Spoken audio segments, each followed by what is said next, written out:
আমাদের নেক্সট অঙ্কে কি বলেছে, আমাদের নেক্সট অঙ্কে বলেছে অর্ধ গোলকাকৃতি একটি বাটি তৈরি করতে 127 × 2/7 বর্গ সেমি পাত লেগেছে।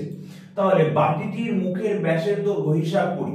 তাহলে এখানে যদি একটা অর্ধ গোলকের ছবি আঁকো তাহলে ছবিটা ঠিক এমন হবে। তাহলে নিচের ব্যাসার্ধ আর, তাহলে এখানে লেখো যে ধরি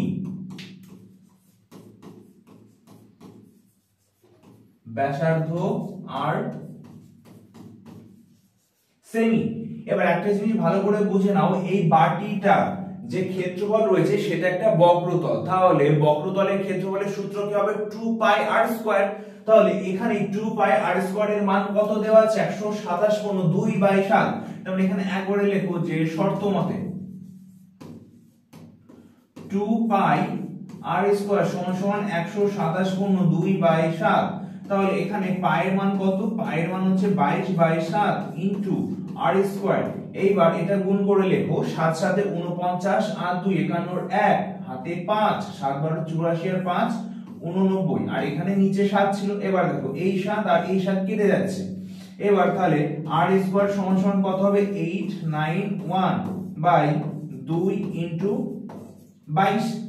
এবার দেখো এটা 11 দিয়ে কাটাকাটি যায়, পাশে দেখো 11 দিয়ে 8 9 1, এটাকে যদি কাটো তাহলে 8, তাহলে 88, তাহলে 0। তাহলে তুমি যদি 11 দিয়ে কাটো এটাকে তাহলে এখানে হবে 81 আর 11 দিয়ে কাটলে এটা 2 আর কাটাকাটি যায় না।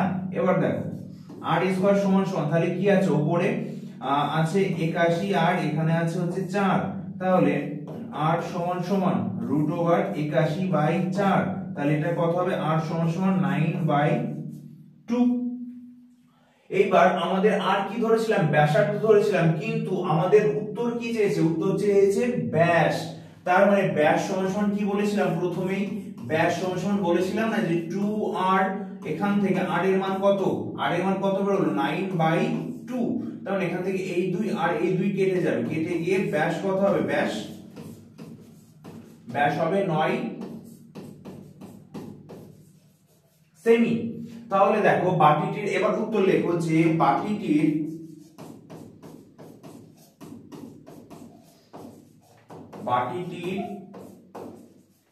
মুখের